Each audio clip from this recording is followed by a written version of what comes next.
Hello my beautiful souls, welcome to my YouTube channel tarot with Shivi triple. Dear, कैसे हैं आप सभी लोग? आई होप आप सभी लोग बहुत अच्छे हैं, बहुत अच्छे से अपना नवर्क कर रहे हैं।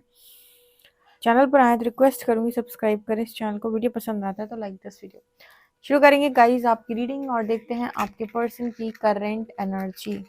जनरल कलेक्टिव टाइमलेस रीडिंग है, जितना रेजोनेट करे रखिए, बाकी को आप इग्नोर कर सकते हैं। तो देख लेते हैं, प्लीज गाइड करें हरिहर मेरे जो व्यूअर्स, उनके पर्सन की करंट एनर्जीज क्या है, क्या सोच रहे हैं मेरे व्यूअर्स को लेकर।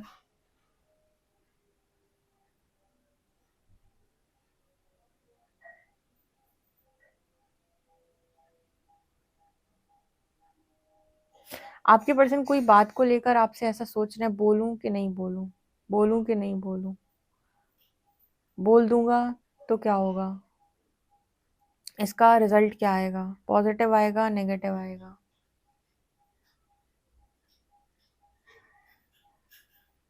अगर ये पर्सन पहले बेफिक्र होकर आपसे चीजें बोलते थे, तो इस पर्सन की एनर्जी में यहाँ पर ये नजर आता है कि बोलूं कि नहीं बोलूं, क्या मुझे ये बोलना चाहिए या ये मुझे आपको नहीं बोलना चाहिए। ऐसी एनर्जी है इस पर्सन की।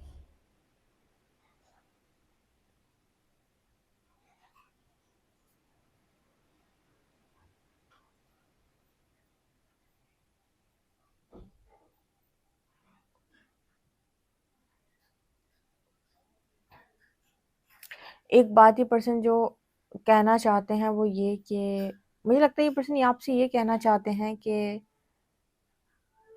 जो भी हुआ वो मैंने जानबूझकर नहीं किया। ऐसा कुछ ये पर्सन आपसे बोलना चाहते हैं। जो लिखा होता है वही होता है, मेरा दिमाग उस समय ऐसे ही काम कर रहा था, ठीक है। तो ये सब करने के पीछे मेरे इंटेंशन ये नहीं थे कि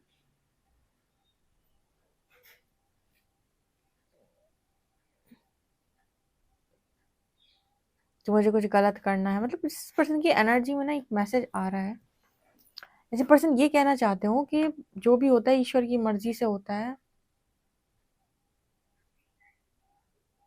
मैंने जानबूझकर कुछ नहीं किया। मतलब ऐसी सिचुएशन बन गई थी कि मेरे से वो हो गया, ऐसा बोलना चाह रहे हैं। और ये बात बोलने के लिए शायद इस पर्सन को वो भी लग रहा है संकोच कि बोले कि नहीं बोले, क्योंकि ऑब्वियसली बात है, इस बात पे कोई व्यक्ति क्या प्रतिक्रिया देगा। सोच के देखो, कोई आपसे बोले मैंने जो तुम्हारे साथ किया वो मैंने नहीं किया, बस हो गया, तो आप कहोगे अच्छा। तो ये एनर्जी है इस पर्सन की।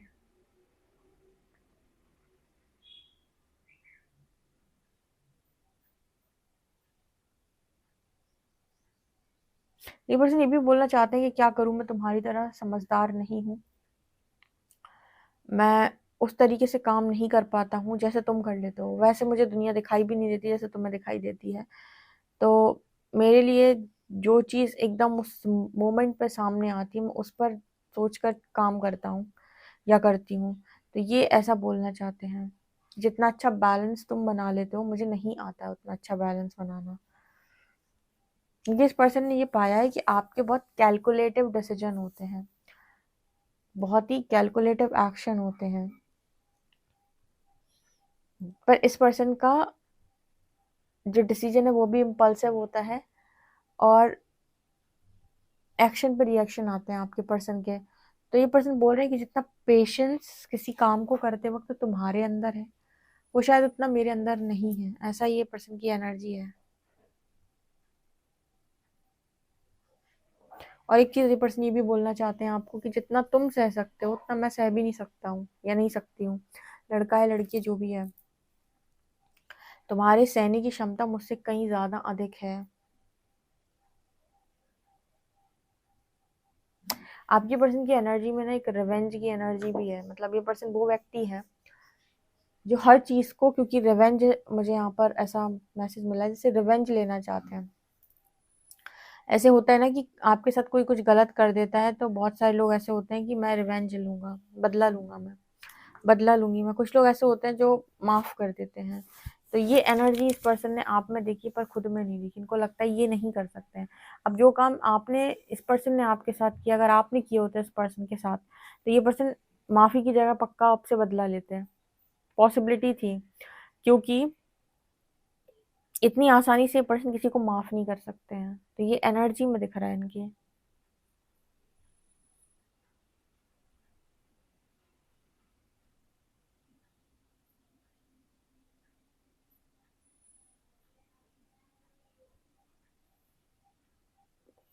ऐसा नजर आता है जैसे ये पर्सन को, लेकिन आपसे मन करता है माफी मांगने का।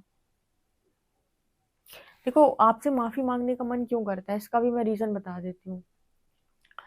जब आप किसी इनोसेंट व्यक्ति को परेशान कर देते हो और आपकी लाइफ में प्रॉब्लम्स आना स्टार्ट होती हैं, तो आपका मन खुद ही आपको बोलता है कि वहां पर आपने इनोसेंट को परेशान किया था। कभी भी देखना, किसी चतुर चालाक व्यक्ति को अगर आप आंसर करते हो तो आपको कोई गिल्ट नहीं आएगा। पर अपने से कमजोर प्राणी को जब आप उस पर चीखते हो, चिल्लाते हो, थोड़े बहुत भी अगर आप दयावान व्यक्ति हैं, ठीक है, तो आपको बहुत गिल्ट लगेगा। मतलब एक ऐसा व्यक्ति जो इनोसेंट है, जब आप उसके साथ कुछ करते हो तो आप खुद गिलानी या गिल्ट से भर जाते हो। ठीक है, अगर आप किसी ऐसे व्यक्ति के साथ हो जो ऑलरेडी चतुर चालाक है, उसको आपने कोई बात आंसर कर दी या उसको आपने टिट फॉर टैट किया, आपको इस बात का कभी कोई गिल्ट नहीं आएगा। बट एक व्यक्ति के प्रति जो बहुत ही ज्यादा इनोसेंट है, उसके प्रति अगर आपने कुछ भी कहा या कुछ किया, तो फिर आपको आपका गिल्ट ही काफी है परेशान करने के लिए। तो इस पर्सन की एनर्जी में दिखता है कि ये पर्सन को आपको लेकर बहुत गिल्ट आता है। उस चीज को ये पर्सन क्लियर करना चाहते हैं एक सॉरी के साथ।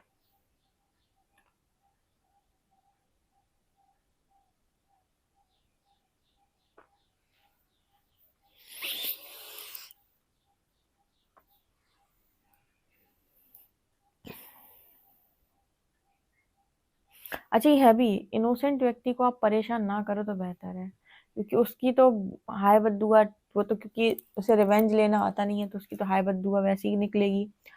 ऊपर से तुम्हारा गिल्ट, डबल जाओगे।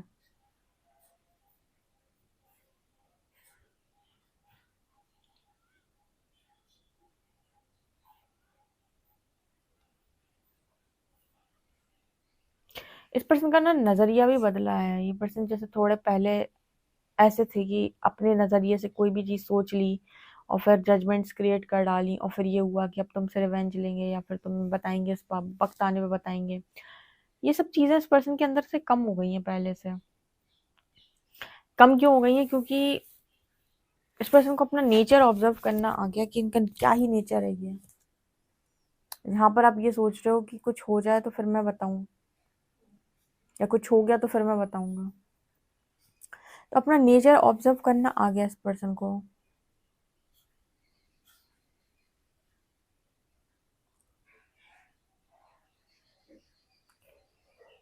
अच्छा, पार्टनरशिप से रिलेटेड भी ये पर्सन कह रहे हैं कि इन्होंने बहुत कुछ सीख लिया है आपसे, आपके साथ रहकर पार्टनरशिप में सबसे पहली चीज इस पर्सन ने ये सीखी है कि आप आई कॉन्शियसनेस में नहीं रह सकते हैं। बहुत सारे लोगों ने ये सीखी होगी कि आप पार्टनरशिप में आई कॉन्शियसनेस में नहीं रह सकते, मैं और मैं। आप कितना भी बोलो कि मेरे हिसाब से ऐसा हो वैसा हो वैसा हो, अगर आपका पार्टनर आपकी जिंदगी का हिस्सा बन रहा है तो आप मैं नहीं कर सकते हो। आपको हम करना आना चाहिए, वी कॉन्शियसनेस। हम दोनों, हमारा घर, हमारा करियर, हमारा सब कुछ, ना कि मेरा करियर, मेरा घर, मेरी फैमिली, मैं। तो इस पर्सन ने ये चीज भी लर्न की है कि अगर आप दोनों साथ में आते हो तो फिर यहाँ पर आपको सामने वाले पार्टनर को अपने जैसा देखना पड़ेगा। आप उसे अलग और खुद को अलग देखोगे तो फिर दिक्कत हो जाएगी, क्योंकि फिर आप चाहोगे कि वो सब कुछ आपके हिसाब से करे, जो कि पॉसिबल नहीं है। लेकिन आप वी कॉन्शियसनेस में होगे तो हो सकता है वो इंसान आपकी मर्जी से अपने हिसाब से करे काम, मतलब अपनी मर्जी से आपके हिसाब से काम करने लग जाए। हर चीज का एक वो होता है ना कि आप कैसे किसको ट्रीट कर रहे हो। जब किसी को आप बहुत ज्यादा लविंग एनर्जी में रखते हो, बहुत ज्यादा आप उसे अच्छे तरीके से ट्रीट करते हो, लविंग एनर्जी के साथ आप उसे ट्रीट करते हो, ऐसा व्यक्ति जो है, कभी आपको कोई चीज नहीं पसंद या पसंद, तो वो अपने आप को आपके हिसाब से ढाल लेगा। उसी जगह पर आप किसी को प्रताड़ित करते हो, कंट्रोल करते हो और चाहते हो कि वो सब कुछ आपकी मर्जी का करे, तो हो सकता है कि वो आपसे फ्रस्ट्रेट हो जाए, इरिटेट हो जाए, उसके मन से आ निकलने लगे आपको लेकर कि तुम ऐसे हो, तुम वैसे हो, तुमने ये बुरा किया मेरे साथ, वो बुरा किया, तुम्हारे साथ भी ये बुरा हो जाए।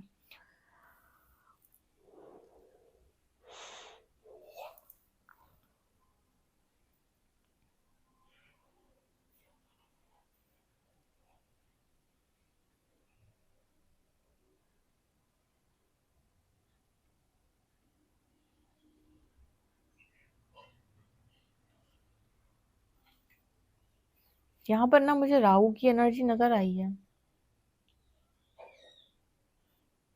इस पर्सन की राहु की महादशा या अंतर्दशा चल रही है अभी शायद।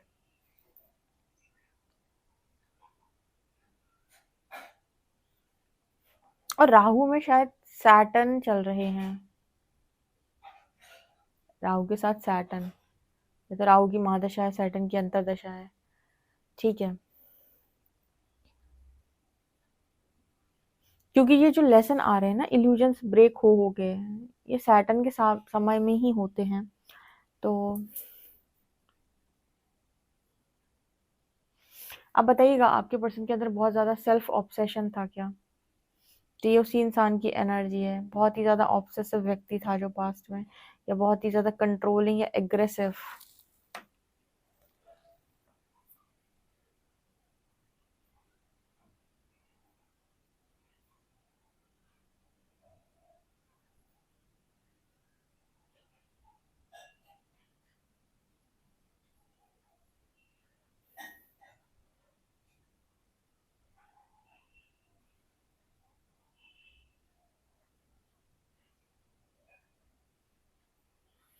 यहाँ पर एक परी भी नजर आ रही है। एंजल बोल रहे हैं शायद आपको, या परी बोल रहे हैं। ठीक है, एंजल बोल रहे हैं, लड़का हो लड़की हो जो भी हो, मतलब कंपैरिजन इस पर्सन का आपसे, मतलब आपको ये पर्सन कंपैरिजन कर रहे हैं, कंपेयर कर रहे हैं, आपका कंपैरिजन कर रहे हैं ये पर्सन एंजल से, परियों से। अगर आप लड़की हैं और ये पर्सन आपके जो है वो कोई लड़का है जो जिसके लिए आप रीडिंग देख रहे हो, तो ये इंसान आपको परी बोल रहा है। कहते हैं ना कि एंजल, परी, ऐसी कोई एनर्जी भी है यहाँ पे।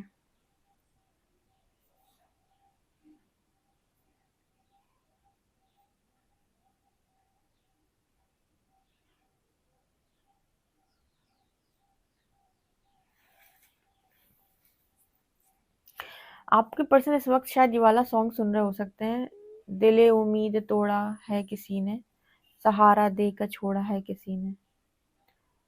दिले उम्मीद तोड़ा है किसी ने, सहारा दे के छोड़, सहारा दे के छोड़ा है किसी ने।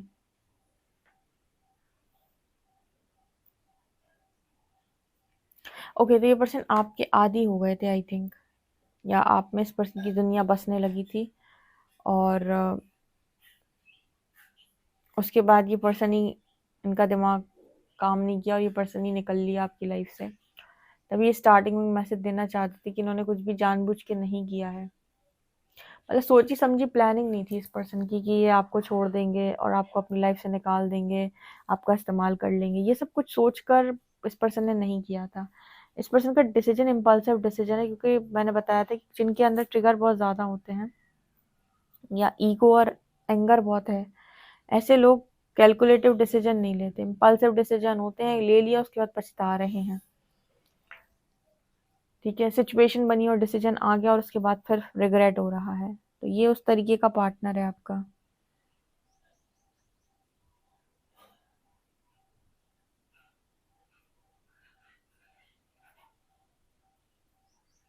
एक चीज जो इस पर्सन को बिल्कुल नहीं पसंद वो है किसी की गुलामी करना, किसी को बटरिंग करना, ये सब चीजें इस पर्सन को नहीं पसंद। ये काम ये कर ही नहीं पाते, अंदर मन से ही नहीं आता है। ये पर्सन अपनी सारी कामों को, अपनी चीजों को, अपनी रिस्पॉन्सिबिलिटी जो भी है जैसी भी इनको आती है, ये खुद उठाते हैं, बट किसी के पीछे लग कर कि तुम कर दो मेरे लिए, तुम कर दो, ये इस पर्सन से नहीं हो पाता है।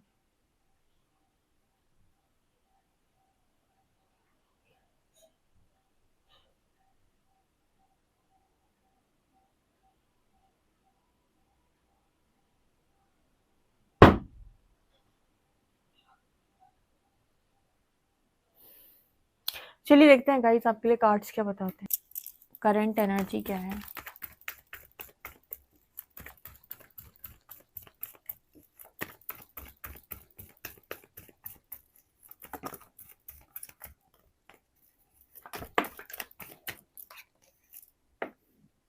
नाइट ऑफ वॉन्ड्स, चैरियट, भागा भागा सा हो मैं भागा भागा सा, ये क्या हुआ।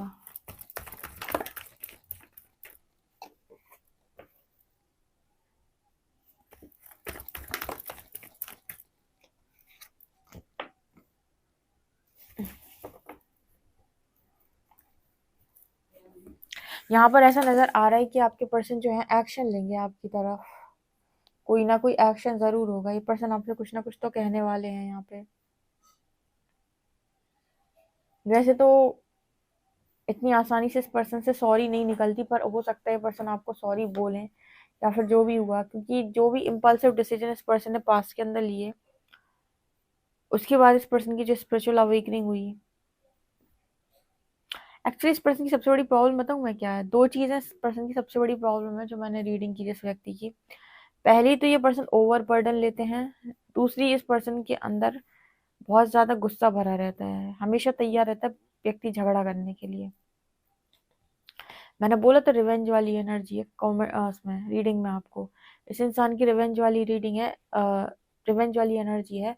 अगर किसी ने इस पर्सन के साथ कुछ भी कर दिया तो इनको ये है कि टिट फॉर टेट, मैं तुम्हें इस बात का हिसाब करना पड़ेगा, मैं तुम्हें इस बात का मतलब समझाऊंगा, तुम्हें इस बात का हिसाब देना पड़ेगा जो तुमने मेरे साथ किया। फॉरगिवनेस नहीं है, बिल्कुल भी नहीं है, ना तो माफ़ी देते हैं ना ही मांगते हैं इतनी आसानी से, ना तो इतनी आसानी से मांगेंगे ना ही माफ़ी देंगे। आपके केस में पर्सन पिघल जाते हैं क्योंकि आप एक इनोसेंट व्यक्ति हो, बाकी तो ये पर्सन पता नहीं कितने झगड़े होते होंगे इस पर्सन के, क्योंकि इनका सीधा रहता है कि मेरे साथ गलत मत करो, मेरे साथ करोगे तो मैं तुमसे उस चीज़ का बदला ज़रूर लूँगा, समय आने पर मैं तुम्हें उस चीज़ का भान ज़रूर कराऊंगा। तो कहीं ना कहीं बहुत ज़्यादा ओवरबर्डन। अच्छा ये भी है कि इंसान दिल का बुरा नहीं है, गुस्सा भले ही आता है पर दिल का बुरा नहीं, अगर किसी के लिए करेगा तो करता ही जाएगा, करता ही जाएगा, फिर ये भी नहीं सोचेगा कि नो कैसे बोला जाता है।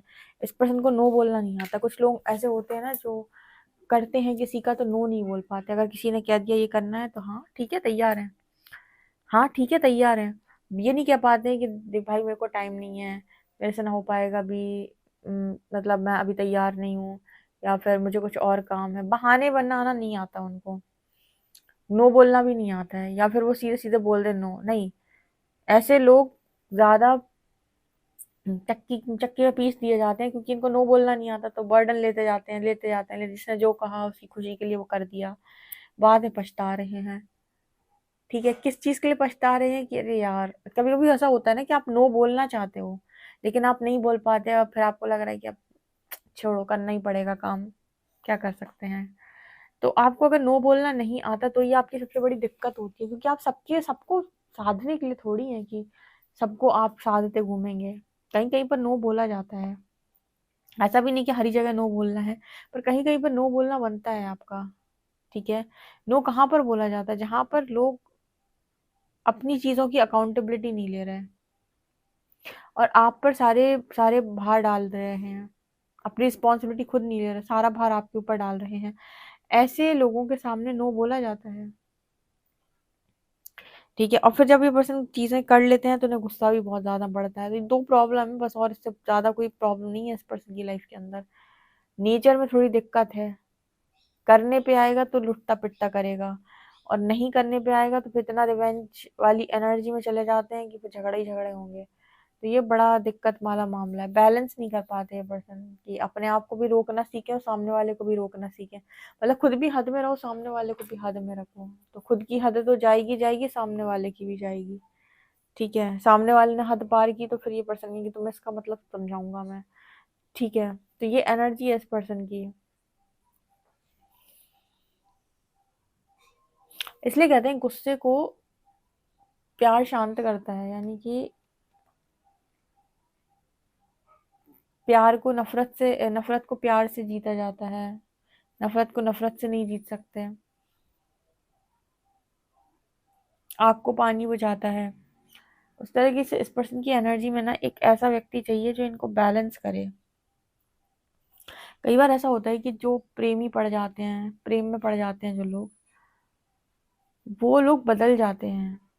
वो पहले अगर बहुत नालायक टाइप के थे, तो आपके साथ आपकी प्रेजेंस में रह के, आपकी लव की एनर्जी में रह के वो चेंज हो जाते हैं, बदल जाते हैं वो। ठीक है,